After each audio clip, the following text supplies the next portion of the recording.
विद्यार्थी संवाद आणि दुसरा पाय विद्यार्थ्यांच्या कल्याणाच्या दिशेने उचललेला असावा. जर शिक्षकाचे दोन्ही पाय विद्यार्थी संवाद राहिले तर ते शिक्षक विद्यार्थ्यांचं कल्याण करू शकत नाही. आणि शिक्षकाचे दोन्ही पाय जर विद्यार्थ्यांच्या कल्याणाच्या दिशेने उचललेले असले तर त्या शिक्षकाचा विद्यार्थी समूहाशी संपर्क उरत नाही. ज्यांचा एक पाय विद्यार्थी संवाद तर दुसरा पाय त्या विद्यार्थ्यांच्या कल्याणाच्या दिशेने उचललेला होता, अशी सगळे मान्यवर आज आपल्या समोर जशीच्या तशी आपल्याला आज प्रमुख पाहुणे मला मान्यवर म्हणून लाभलेले स्वागत करतो. सर, ज्यावेळी आम्ही 4थी मधून 5वीला आलो त्यावेळी फुलं होतं. लहान मुलं ही देवाची फुलं असतात. फुलं लहान असताना फुलं होतो, कधी मुलं झालो कळलंच नाही. मुलं झालो, मुलाची माणसं कधी झालो कळलंच नाही. आता माणसाची बाप झालो आम्ही. आणि इकडे पण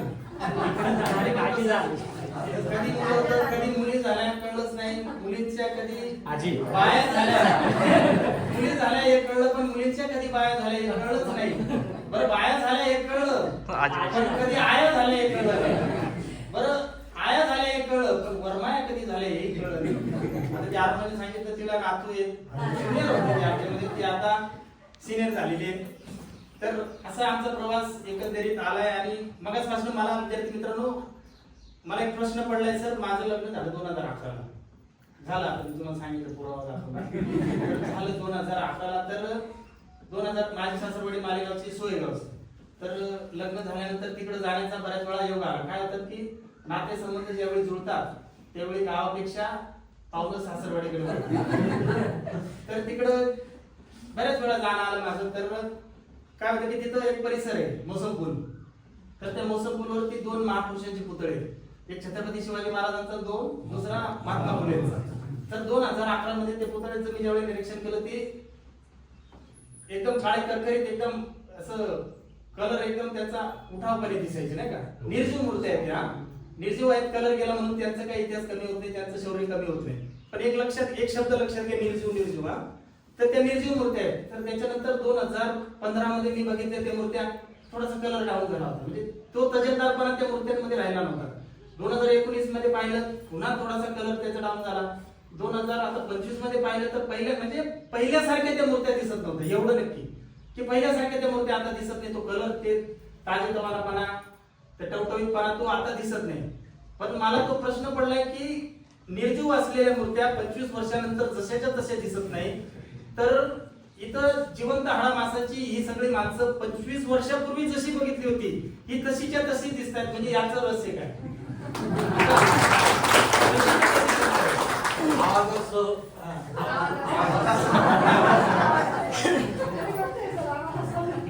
त्या दिवशी काय झालं, पहिला पुन्हा आरएस सरांनी केला. मी आरएस सरांनी केला, हॅलो, आवाज जसे तसं आमचं बोलणं झालं. ते म्हणे असं आमचं घर असं आहे तसं आहे, पाट्याचं घर आहे. म्हणलं सर, तुमचं आयुष्य खूप आहे. पाट्याचं घर आहे ना, मग त्या घरामध्ये माणसं जास्त वर्ष जातात. सिलॅबमध्ये ती मजा नाही की पाट्याच्या घरामध्ये.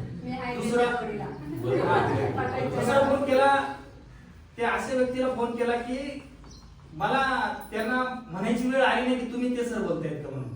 तर ते सर ऐकू येते तुम्हाला? फोन केला मी ज्यावेळी फोन केला तिथून आवाज आला, हॅलो, हा बोला. मलाही सांगायची वेळ नसेल की ते कोण होते. आणि ते म्हणे मी आला आता 75 किती 60 चालू आहे. म्हणजे सर तुम्हाला काही तब्येतीचा काय प्रॉब्लेम? म्हणे अजिबात तब्येतीचा प्रॉब्लेम. मी एकदा थोडंसं झालं डॉक्टरकडे गेलो, ते डॉक्टर म्हणजे तुम्हाला 25 वर्ष काही नाही. तर सर, आमचे सगळ्यांचे तुम्हाला आशीर्वाद आहेत की तुम्ही शतकवीर व्हा. त्याच्यानंतर मला वाटतं तिसरा फोन केला नाशिकला एसके सर. तर ते आवाजात काहीच बदल नाही, तसाच्या तसा आवाज. मला वाटतं एसके सर म्हटले की 15 वर्षापूर्वी एक बायपास झालेली आहे तुमची. तर सर, बायपास 15 वर्षापूर्वी झालेली. आता सध्याची परिस्थिती अशी की आता अँजिओप्लास्टी आणि ग्राफ्टी झालेली माणसं 1-1 वर्ष सुद्धा राहत नाही. ही वस्तुस्थिती. म्हणजे तुमचा आवाज जसेच्या तसा होता. जगदाळे सर, तुम्ही विटभट्टीचा झोप खाऊन पण जशी तशी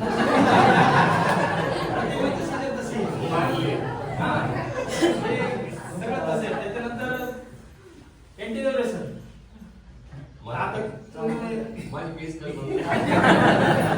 तुम्ही जशीच्या तशी तुम्ही शतकवीर होण्यात तुम्हाला काहीच अडचण नाही. त्याच्यानंतर पाटील मॅडम खूप छान लहान म्हणायची तुम्ही मूर्ती लहान कीर्तिमान आणि सगळ्यात गरीब गाई त्याला म्हणतो आपण आपल्या कुवर मॅडम आणि मला वाटत नाही त्यांनी कधी शिक्षा वगैरे केली ते पाटील मॅडम झाडू मारून कुवर मॅडम आणि देवरे मॅडम एकदम म्हणजे गरीब गाई ज्या म्हणतो त्याला त्या कुवर मॅडम त्याच्यानंतर जगदाळे सर तिबीटपट्टीचा दोन ही सगळी माणसं आज एखाद्या तरुणाला लाजवेल अशा पद्धतीची आहेत. पण सर हे उगाच नाही म्हणजे तुमचा तजेलदारपणा आहे तुमच्यामध्ये जी उर्मी आहे हे उगाच नाही सर काहीतरी तुमची परमेश्वरावरती भक्ती आहे आणि त्या परमेश्वराची तुमच्यावरती भक्ती आहे हे असं उगाच होत नाही. आता मध्यंतरी 2025 मध्ये कोरोना नावाची महामारी येऊन गेली. आता सरकारी आकडेवारीनुसार काहीतरी लाखो माणसं गेली. सरकारी आकडेवारी ते खोटे असतात जास्त माणसं गेली. पण आपल्याला कधी प्रश्न पडलाय का की आपण याच्यातून कसं सुटलो बा. आपल्या शेजारचा गेला आपला कोणतरी पाहुणा रावळा बरेच जणांचे जवळचे नाते गेले डॉक्टर सुद्धा गेले मग आपल्याला आपण कसे सुटलो. तर हा परिणाम कशाचा आहे माहितीये का आपली जी परमेश्वरावरची भक्ती आहे ना त्याच्यावरती आणि ज्या वेळेला आपण परमेश्वरावरती भक्ती असते कुठल्या ना कुठल्या मार्गाने तुम्ही गुराढोरांना चारा पाणी करताय पाखरांना पाणी घालताय आई वडिलांची सेवा करताय ज्ञान देताय दान देताय ही जी परमेश्वराची भक्ती तुम्ही करताय त्याचा परिणाम असतो. काय की एक उदाहरण तुम्हाला थोडक्यात सांगतो. त्यावेळी भगवान श्रीकृष्ण अर्जुनाला युद्धाला घेऊन आला तर अर्जुन युद्धाला तयार नव्हता. भगवान श्रीकृष्ण अर्जुनाला युद्धाला घेऊन आला अर्जुन युद्ध करायला तयारी झाला आणि अचानक श्रीकृष्ण म्हणाला अर्जुना रथातून खाली उतर. आता अर्जुनाला काही कळे नको आतापर्यंत तुम्ही अर्जुन लढायला तयार नव्हता. आपल्या सगळ्यांना माहितीये गडी रात्र झाला होता गुडघे टेकले होते. अर्जुन मला नाही लढू शकत कुणाला मारायचे ते माझे भाऊ मी त्यांचा भाऊ त्यांना मी मारायचे त्यांच्या हातून मी मरून जायचं मग जन्मालाच काय यायचं कृष्णा नाही मारू शकत मी. पण तरी कृष्णाने त्याला तयार केला ते भगवद्गीता वगैरे सांगितली तयार केलं. मग अर्जुन तयार झाला अर्जुन युद्ध करायलाही लागला आणि अचानक श्रीकृष्ण अर्जुनाला म्हणाला अर्जुना रथातनं खाली उतर. आता अर्जुनाला काही कळे नको आता लढायला तयार नव्हतो हा म्हणतो आता रथातनं खाली उतर. पण त्याने ऐकून घेतलं अर्जुनाने जाऊ दे आता शेवटचं ऐकून घेऊयाचं. अर्जुन रथातनं खाली उतरला. अर्जुन रथातनं खाली उतरला अर्जुनाच्या पाठोपाठ कृष्ण खाली उतरला आणि जसा कृष्ण खाली उतरला तसा रथ जळून भस्मसात झाला. पण अर्जुनाच्या कपाळात चिट्ट्या वाजायला लागल्या अर्जुनाच्या डोक्यात चिट्ट्या वाजायला की बा बरं झालं आपण उतरलो रथ जळणार होता तर. पण त्याला पुन्हा प्रश्न पडला की रथ जर जळणार आहे हे कृष्णाला माहिती आहे तो माझ्या अगोदर का नाही खाली उतरला त्यांनी मला का अगोदर खाली उतरायला हवं. त्यांनी कृष्णाला प्रश्न विचारला कृष्ण असं का. त्यावेळी कृष्ण अर्जुनाला म्हणाला अर्जुना मी जर तुझ्या अगोदर रथातून खाली उतरलो असतो तर रथ तुझ्या सहित जळून भस्मसात झाला असता. ती परमेश्वराची जी भक्ती असते परमेश्वराची सुद्धा आपल्यावरती भक्ती असते ती कुठल्या ना कुठल्या कामी आपल्याला येत असते आणि हे जे आयुष्य वाढतं ना युगाच वाढत नाही सगळं ही भक्ती असते परमेश्वराची. माझं प्रत्येकाला सांगणं की एकमेकाला सुखदुःखामध्ये सामील व्हा एकमेकाला भेटत जा. मी ऐकून आहे की गावातली बरीच मंडळी एकमेकाला भेटते बोलत सुद्धा नाही बरेच ते आले नाही ते मंडळी ते होते 2-4 जण सुयोग होता तो किशोर होता बरीचशी मंडळी भेटत सुद्धा नाही कारण काळमान कोणासाठी थांबत नाही. काळमान खूप बेफान आहे कोणासाठी काळा आला तर कोणासाठी थांबत नाही. तो म्हणत नाही की थांबा याची पोरं लहान आहेत आता आमचं ते भावसाकार सर तुमचे जावळच होते ते परत खायला म्हणजे ते नोकरीला शांबा ड्रायव्हरचा मुलगा आता तो आरोग्य खात्यात होता. ही सगळी माणसं हार्ट अटॅक गेली. आपले बॅचमेट गेले 4 बॅचमेट आपले 4 बॅचमेट वर्ग मित्रांपैकी पण 4 जण गेली. आमच्या मागच्या वर्षाचा योगेश काशीनाथ देवरे त्याचंही हार्ट अटॅक नाही मृत्यूला. हा काळ कोणासाठी थांबत नाही. त्याच्यामुळे मित्रांनो तुम्हाला सगळ्यांना पाहिजे की एकमेकाला भेटत जा. सकाळचा माणूस ठिकाणी नसतो दुपारचा संध्याकाळची सोडा 1 मिनिटापूर्वी बघितलेला माणूस 1 मिनिटानंतर बसल्या माणसं झाले. ही अशी परिस्थिती आहे. आपण इथे कुणाचाही भरोसा नाही.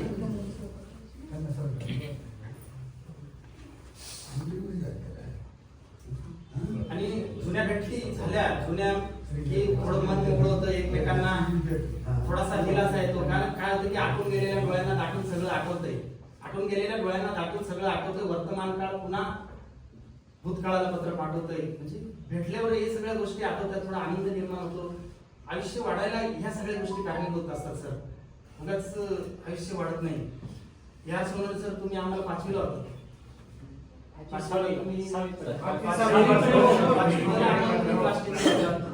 आणि त्यावेळेस ते शोले पिक्चर घेता आम्हाला तुम्ही म्हणायचे का अरे हो थांबा आम्ही लांब होतो त्याच्यामुळे तुम्ही सांबा म्हणायचे. तुम्ही सांबा म्हणायचे, आम्ही पण तुम्हाला दाढीवाला म्हणायचो. त्यावेळेला तुम्हाला कोणी सांगितलं असेल ना, दाढी करायची नाही. त्याच्यानंतर तुम्ही बरोबर आहे का? बरोबर. त्याच्यानंतर पाटील मॅडम सुद्धा आम्हाला विज्ञान शिकवायला होत्या. मूर्ती लहान कीर्तिमान गाणं खूप छान म्हणायचं मॅडम तुम्ही. तेरी सरी आम्हाला होते, तेरी सरी म्हणायचे. लक्ष द्या, माझ्या तुम्हाला नाही शिकवलं तर माझा 1 रुपये कमी होणार नाही. आणि नेमकं आपण लक्ष दिलं नाही, त्याची फळ आज आपण बघतोय. आणि मी म्हटलं मगाशी की गरीब गाय म्हणजे आपले कोण मॅडम आणि बिचाऱ्यांनी कधी आम्हाला शिक्षक गेले नाही. आणि आर्य सर सगळ्यात खतरनाक माणूस. छोट्या गटातला सगळ्यात खतरनाक माणूस, मोठ्या गटातल्या खतरनाक माणसाकडे मी येणार आहे. 5वी ते 7वी पर्यंतचा सगळ्यात खतरनाक माणूस म्हणजे आर्य सर. जोपर्यंत प्रेमाने तोपर्यंत प्रेमाने. आणि बिघडलं की मग ते काय खरं नसायचं. म्हणजे एवढी दहशत सर, त्या ती जी तुमची दहशत होती ना, तर आम्हाला म्हणजे तुमचा सहवास आम्हाला काय देऊन गेला. या भरकटल्या वातावरणामध्ये जीवनभराची शिस्त आणि डीएम देवे सर, ते येडी को येडी लगाव.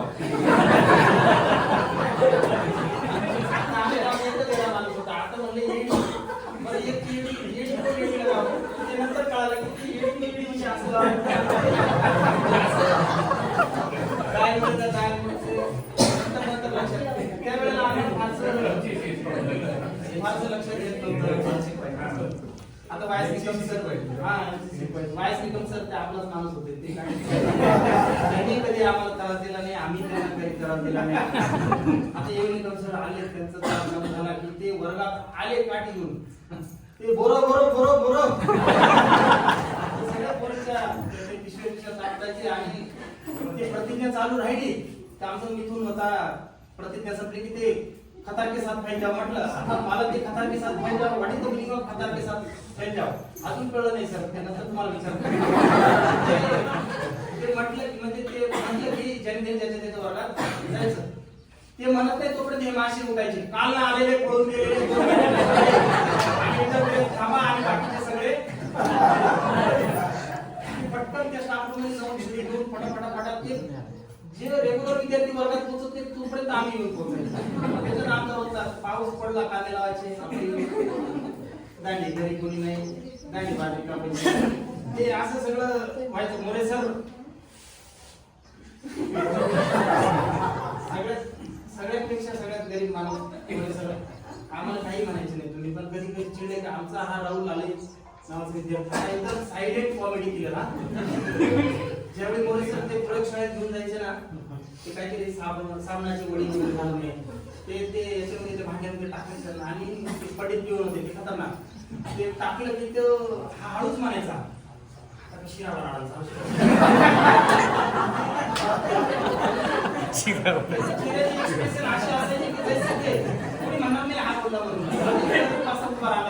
ते पंडित सर आम्हाला हे नाले म्हणून आपल्याला काय काय बोलायचे ते. आणि काहीतरी ऍसिड मध्ये ऍसिड मिळवलं की काहीतरी रिॲक्शन व्हायचं आणि ते वाफ निघाले ना, आम्हाला त्याची शिक्षा आम्ही भोगवली. मला सर विचार काय बोलत नव्हते. आणि तुमच्याबद्दल मला ऐकू द्या सर तुम्हाला. ते राहदिंदोरी सरांचा एक शेर आहे, ते शांत राहायचे विचार. राहदिंदोरी सरांचा शेर आहे, मी तुम्हाला सांगतो. माना की वो खामोश खडे रहते, माना की वो खामोश खडे होते, लेकिन जो बड़े होते वो खामोश खडे होते.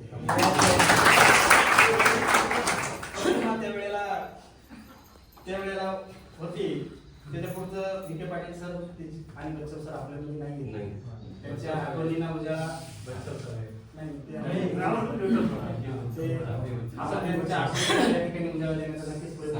आमच्या बऱ्याच जणांच्या चर्चा होती की बरेच जण म्हणतात की पाटील सर त्यांच्या मुलांची खूप वावा सांगायचे वगैरे. पण ते का वावा सांगायचे ते आता आम्हाला कळते की ते पाटील सर म्हणायचे की आमची मुलं अशी विचारले राहुल आपण त्यांचं नाव. तर मी ज्यावेळेला आमचा चुलत भाऊ दीपक सोडून तो आला नाही, त्याला फोन केला. त्याची मुलगी आजारी, तुम्ही काय झालं असं वगैरे वगैरे. मग बरं आहे का? हो म्हणे. आणि कुठं होती म्हणे ते आपल्याला विखे पाटील सर होते ना, त्यांच्या मुलाचं हॉस्पिटल आहे त्याच्यामध्ये ऍडमिट होती. मग कळालं की ते विखे पाटील सर ते मुलांची वावा हा सांगायचे. म्हणजे ही जी माणसं असतात ना हुशार, उगाच कोणी कोणाची वावा सांगत नाही. म्हणजे ते एवढं. आणि बच्चाव सर म्हणजे सगळ्यात रांगडा माणूस एकदम. आता तो आमचा सुनील गोस्ते कलाकार हा काहीतरी बसून बडबड करायचं मध्ये. आणि सर त्यावेळेस बच्चाव सर ना साधी शिक्षा करत नव्हते बघा, ते डायरेक्ट बुक्या मारायचे. पाठीत बुक्या मारायचे. पाठीत बुक्की मारली की ती कळ छातीत निघायची. पाठीत बुक्की मारली की छातीत कळ निघायची. पण सर त्यावेळेला शिक्षा केल्यानंतर छातीत कळ निघायची. कळ आताही निघते, पण त्यावेळेला शिक्षा केल्यामुळे निघालेली छातीत निघालेली कळ ही आयुष्यभराचं जगण्यासाठी आयुष्यभराला बळ देऊन गेली. आणि आता निघालेली कळ ही धावपळ करायला होती. बरोबर आहे? कळ निघाले एक दोन जणांचे प्लास्टिक झाले. तो आणलेला आला नाही, प्लास्टिक झाली. परत 3 महिन्यानंतर दुखायला लागलं. ते मला डॉक्टर बोलले काय पंचायत सांगत होतो. म्हणजे अशी एवढं बळ ते त्यावेळेला देऊन गेली. आणि त्याच्यानंतर म्हणजे सर ते तुमचा काळा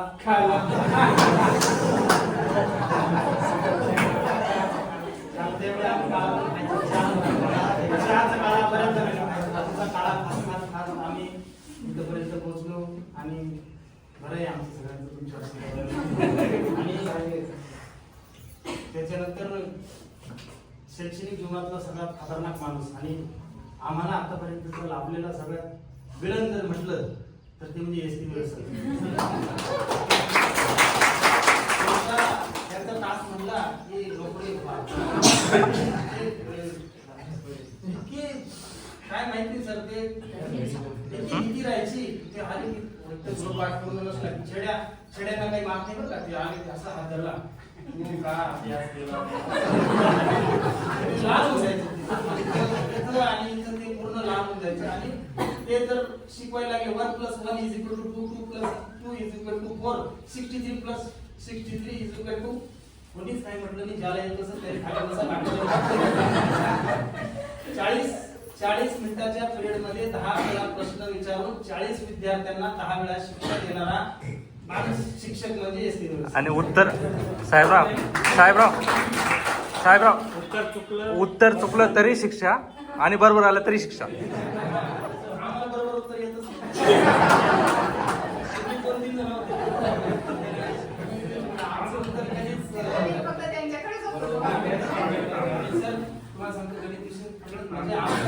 कॅपेबल नव्हता की काय माहिती ते गुणोत्तर आणि प्रमाण एक सामान्य समीकरण ते साइन थिटा टॅन थिटाचं कधी डोकं एक सामान्य समीकरण मला खूप प्रश्न आले. 2 मार्क्ससाठी एकदा वजाबाकी करायची, एकदा बेरीज करायची.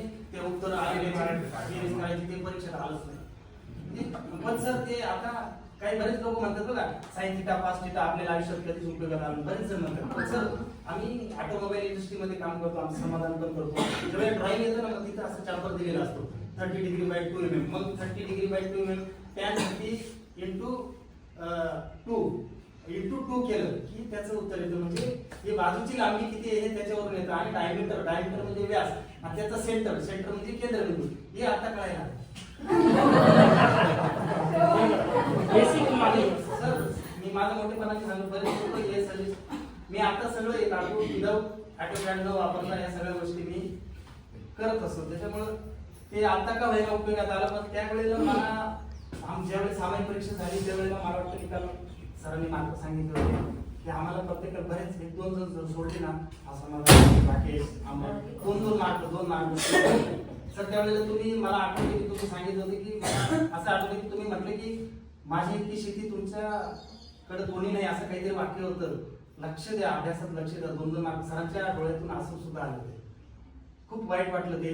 पण आमचं मेंदू कॅपेबल नव्हता सर. आम्हाला माफ करा. त्यावेळेला गणितात जर मी नापास झालो असतो आता पासच झालो नसतो. इथपर्यंत गेलो नसतो. मी पोस्ट ग्रॅज्युएट झालेलो माणूस आहे. मी इथपर्यंत मला वजाबाकी येत नाही बरं का सर. की माझी मुलगी तिने शिकवले मला. आता 22 अधिक 22 44 84 अधिक 84 हे म्हटलं ना मी सगळं करतो. पण तो 33 खाली आणि 33 वरती गेला आले ना जमत नाही. असा सगळा गोळ व्हायचा. पण जमवण्याचा प्रयत्न आम्ही कायम करत असतो. ते आता गुणवत्ता आणि प्रमाण ते पण मला कळतंय. 1:5 अँगल असेल तर 11 डिग्री 22-25 मिनिटं आणि 13 सेकंद असं त्याचं असतं. ते आता मला कळायला लागलं बऱ्यापैकी. त्याच्यामुळं काय नाही. आणि एका 10वीला असताना निबंध स्पर्धा घेतली होती. मला वाटतं राज्यस्तरीय का तालुका जिल्हास्तरीय निबंध स्पर्धा घेतली होती. तो योगेश काशीनाथ देवरे नावाचा विद्यार्थी होता. तो आज आपल्यामध्ये नाही आहे.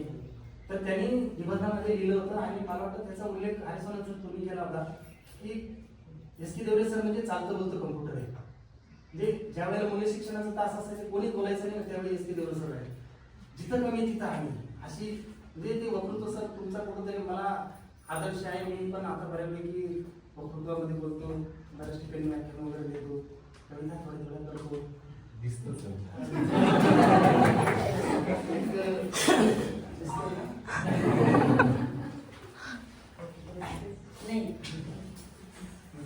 अशा पद्धतीने 10वी झाली. त्या बोर्डाची 10वी झाली कशी तरी पास झालो आम्ही आणि पास अशी झालो सर. त्या बोर्डाची कृपा त्यावेळी 10 मार्काची स्कीम होती म्हणून पास झालो. इंग्रजीला बऱ्याच जणांना 35च मार्क आहेत.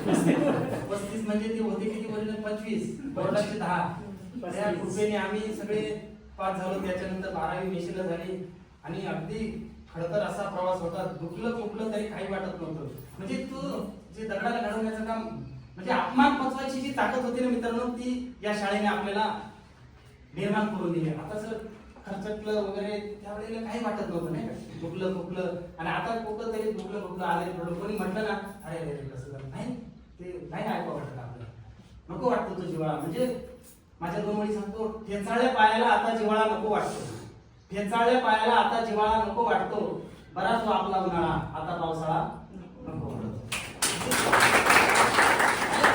सगळ्या सवयी गेलेल्या आहेत. कुठं पडलं झपडलं उन्हात आता काही वाटत नाही त्या गोष्टीचं. असा एकदम प्रवास तो झालेला आहे, संपत आलेला आहे. थोडंसं ऐकून घ्या. मग त्यानंतर काय झालं सर शहरात जावं लागलं.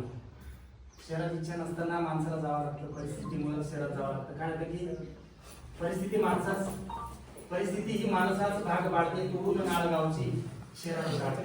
कोणाला इच्छा नसते शहरात जायची अजिबात नाही. आज बऱ्याच जणांची मुलं पुण्या मुंबईला आहेत सर.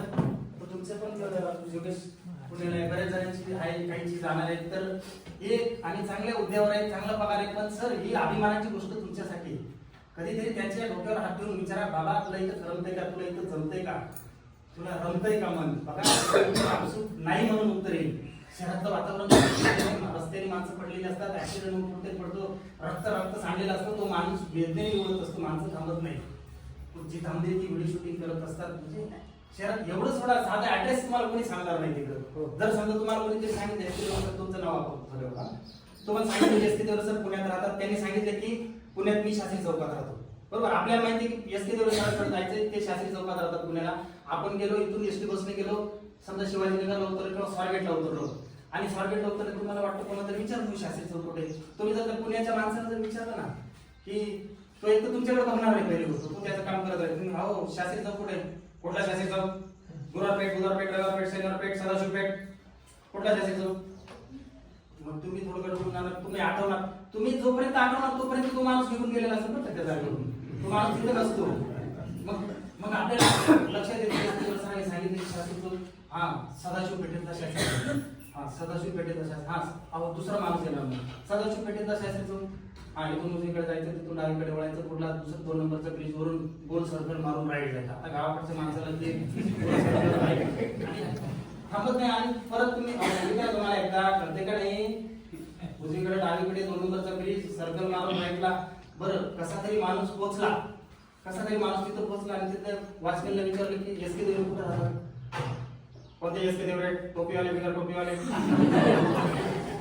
आपल्याला माहिती आहे एस.के. देवरे सर टोपीवाले. हा टोपीवाले सर कोणती काळी टोपी गोड टोपी.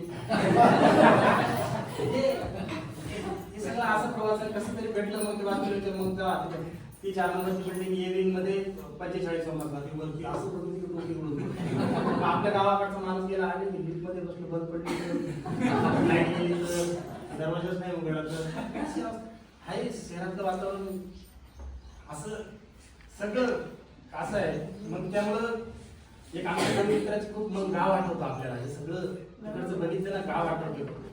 गाव आठवतं. आमच्या कवी मित्राची एक कविता आहे. थोडक्यात मी तुम्हाला साधारण थोडी गाऊन दाखवतो, थोडी पाहून दाखवतो. काय होतं त्यावेळी पाटील मॅडम तुम्ही खूप छान गीत म्हणायचं. त्यावेळी मला जेव्हा वाटायचं की आपण पण असं काहीतरी म्हणजे आज या ठिकाणी म्हणण्यासाठी नक्कीच प्रयत्न करणार आहे. तर थोडंसं गाऊन दाखवतो. आवाज एवढा माझा चांगला नाही ऐका. पुन्हा पुन्हा बोलवते गावाकड माती, पुन्हा पुन्हा बोलवते गावाकड माती, शहराशी नाळ नाही कुजलेली नाती. पुन्हा पुन्हा बोलवते गावाकड माती, शहराशी नाळ नाही कुजलेली नाती. खुरपला देह सारा, खुरपला देह सारा, कुठं रुतलेली सल, सपनात गाव बोले गावाकडे चल, सपनात गाव बोले गावाकडे सर. सगळं आठवतंय सर, सगळं आठवतंय. आठवल्या डोळ्यांना दाटून सगळं आठवतंय. जुना काळ पुन्हा भविष्याला पत्र पाठवतंय. अगदी म्हणजे आम्ही डुकर वाळायचो गावात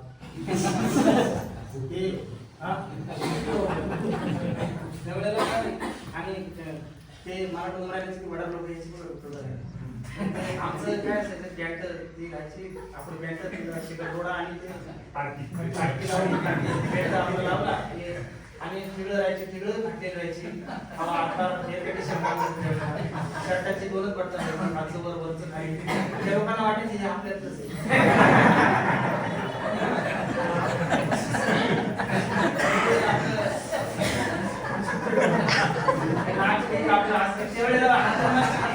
आत्माची फॅशन होती. ते बरोबर ओळखायची आम्ही एकूण द्यायचो. आणि सर त्याच्यावर आमची इतकी दहशत बसली होती ना, जर आम्ही ह्या गल्लीत गेलो ते दुसरं त्या गल्लीत ते पहिले सगळं आठवते. कमी मानलं पण ते पण देवरेच होते.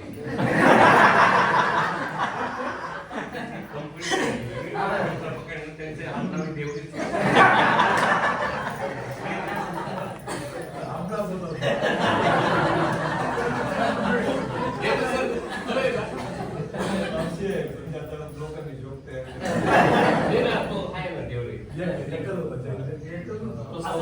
आपल्याला डोळ्यांना दाखवून सगळं आठवतंय. जुना काळ जुना भविष्याला पत्र पाठवतंय. अजून थोडीशी कविता आहे, ऐकून घ्या. तो डोंबाऱ्याचा खेळ ती अस्वलाची भेट. गावात डोंबाऱ्याचा खेळ व्हायचा बघा. आणि अस्वल एकदा एक दोन वेळा आलं होतं की माणूस तो न काढायचा, केस काढायचे, टाई बनवून द्यायचा. आठवते ते सगळं जुन्या काळाला भविष्य पत्र पाठवते, त्याला हेच म्हणतात. तो डोंबाऱ्याचा खेळ ती अस्वलाची भेट, खाक्या पांढऱ्यात शाळा आपली जिला कधीच नव्हतं गेट. तो डोंबाऱ्याचा खेळ ती अस्वलाची भेट, खाक्या पांढऱ्यात ती शाळा जिला कधीच नव्हतं गेट. पोराला हाक मारताना नेहमी घ्यायचं बापाचं नाव. आता मी म्हटलं नाही का, मी बाप माणूस होतो, माझा बाप देव माणूस होता. पोराला हाक मारताना नेहमी घ्यायचं बापाचं नाव, पारावरची बैठक आणि रोज याचं सारखं नाव. अहो कवड्या गोट्यांचा डाव, कवड्या गोट्यांचा डाव रोज वेगळ्या घरी, कवड्या गोट्यांचा डाव रोज वेगळ्या घरी. आजोबांचं बोलणं ठरलेलंच सावलीत खेळू तरी, आजोबांचं बोलणं ठरलेलं सावलीत खेळू तरी. मास्तरांच्या खोडीचा कसा रंगलेला विस्तार, मास्तरांच्या खोडीचा कसा रंगलेला विस्तार. कधी दुपारून पळणे तर कधी समोर भेटे मार. बघा जुना काळ आठवतोय आपल्याला. कधी दुपारून पळणे तर कधी समोर भेटे मार. पुन्हा नाही करणार पोरगं डोळा पाणी उदार, पुन्हा नाही करणार पोरगं डोळा पाणी उदार. हसण्यातलं रडणं ते मास्तर म्हणायचं सुधार. गुरुवारचा खाऊ आणि गावात भेटणारा मान. गुरुवारी बाजार असायचा, आता पण असतो. गुरुवारचा खाऊ आणि गावात भेटणारा मान. काळ्या शेंबड्या म्हणायचे तरी वाटायचं छान. आणि फाटलेलं कापड आणि ठिगळांचा भार फार काळ जलायचं. तेव्हा फाटलेलं कापड आणि ठिगळांचा भार फार काळ जलायचं. बालपण होतं ते, आता फक्त आठवण म्हणून बोलायचं. बालपण होतं ते, आता फक्त बरेच जण शिकलेले आहेत आमच्यामध्ये, काही उद्योग आहेत. तर मी काय करते सर, थोडंसं आता मी सरांना सांगितलं मला असं असं इथे कंपनीचं बस काम करतो. तर बजाज ऑटोमध्ये बरेच लोक आहेत, त्यांना महिना पगार 8 लाख 9 लाख 10 लाख असे पगार आहेत. ते लोकांचे मला कधी कधी फोन येतात की अरे सोनूने वो प्रॉब्लेम आ रहा है, जरा मेरे को बताइए. तर त्यावेळी ते म्हणतात की मी म्हणायचो अरे सर क्या मदत करे तुम मेरे को पूछ रहे. अरे त्यावेळी त्यांनी मला एक वाक्य सांगितलं होतं की आदमी कधी परिपूर्ण नाही होतो. म्हणजे कुठलाही माणूस परिपूर्ण नसतो, किती शिकलेला असलं तरी. बरोबर कधीच कुठेही माणूस परिपूर्ण नसतो. म्हणजे याचे एक उदाहरण सांगतो. आमच्यातला एक जण असत होता, एम ए झालं, BA झालं, MPhil झालं, PhD झालं, मला सगळं येतंय, डबल PhD झालं, मला सगळं येतंय, आता मला कसली अडचण येत नाही. मग त्या समोरचा एक असं भेटतोच आपल्याला गुरु. तो एक समोरचा भेटला, म्हणलं खरं का? म्हणलं हो. म्हणलं मी सांगतो ते प्रश्नाचे उत्तर दे. म्हणलं ठीक आहे. मला एका विमानात 100 विटा आहेत, त्या 100 विटांमध्ये एक विट खाली पडली, किती विटा राहिल्या? तो असंच म्हणला. तो म्हणला काय त्याच्यात काय, 100 मध्ये एक विट खाली पडली, 99 बरं. म्हणला ठीक आहे, अगदी बरोबर उत्तर. दुसरा प्रश्न विचारला, आपल्याला एक हत्ती फ्रीज मध्ये ठेवायचा, तो 3 स्टेप मध्ये ठेवायचा, तो कसा ठेवणार? म्हणलं सोपं आहे. स्टेप नंबर 1 दरवाजा उघडायचा, स्टेप नंबर 2 हत्ती आत घालायचा, स्टेप नंबर 3 दरवाजा बंद करायचा. अगदी सोपं आहे. म्हणलं आता एक हरिण आपल्याला फ्रीज मध्ये ठेवायचं, 4 स्टेप मध्ये ठेवायचं, कसं ठेवणार? म्हणलं सोपं आहे. दरवाजा उघडायचा, हत्ती बाहेर काढायचा, स्टेप नंबर 3 हरिण आत घालायचं, स्टेप नंबर 4 दरवाजा बंद करायचा. म्हणलं अगदी बरोबर. त्याचा पुढचा प्रश्न विचारला. मला जंगलाचा राजा सिंह, त्याचा वाढदिवस आहे, आणि त्या वाढदिवसाच्या निमित्ताने त्या जंगलाच्या राजा सिंहानं जंगलातल्या सगळ्या प्राण्यांना पार्टी दिलेली. जलचर, भूचर, झाडावरची, खालची सगळ्या प्राण्यांना पार्टी दिलेली. तर तिथं एकच प्राणी नसतो, तो कोणता? तो म्हणला ते हरिण. म्हणलं कसं काय? म्हणजे ते फ्रीज मध्ये बघत. बरं म्हणलं अगदी बरोबर, तोही प्रश्न बरोबर आला. म्हणला एक वृद्ध महिला आहे, तिला नदी पार करायची, आणि त्या नदीमध्ये मगरी खूप आहे. ती वृद्ध महिला नदी कशी पार करेल? त्याने उत्तर दिलं, मला सोपं आहे. वृद्ध महिला नदी पोहतच पार करेल, कारण त्या मगरी तिला खाऊ शकत नाही. त्यावर त्या मगरी कुठे गेले? सिंहाच्या पट्टीला गेले तिकडे. त्याच्यामुळे मगरी खाण्याचा प्रश्नच येत नाही. मग ती वृद्ध महिला बरं म्हणला, उत्तर बरोबर आहे. महिला पोहत नदी पार केली. त्याचा पुढचा प्रश्न विचारला. म्हणला महिलेने नदी पोहत पार केली, तरी सुद्धा ती महिला मृत्युमुखी पडली, ते कसं? वेट फेकते ना ते आपल्यासारखंच व्हॉट्सअप युनिव्हर्सिटीला एक्सपर्ट होता, तो आम्हाला करायला लागला. म्हणलं मला याचं उत्तर येत नाही. बघा तो किती हुशार होता, डबल PhD झालेला होता, त्याचं त्याला उत्तर आलं नाही. मग त्या समोरच्याने सांगितलं, मला ते विमानातली एक विट खाली पडली होती ना, ती त्याच्या डोक्यात पडली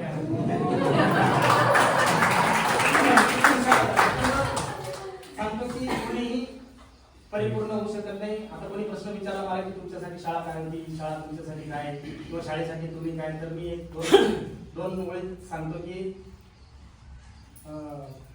2 ओळी मला आठवत नाही. देहात माझ्या किती राहिली, देहात माझ्या किती राहिली, काळजात शाळा जिती राहिली. कविता करतो, बऱ्यापैकी संमेलना वगैरे जातो, बोलवतात जातो. त्या कवितेकडून एक अपेक्षा आहे की सरणापूर्वी एक अशी अंघोळ व्हावी, सरणापूर्वी एक अशी अंघोळ व्हावी, वर्णन करताच कवितेची अंघोळ व्हावी.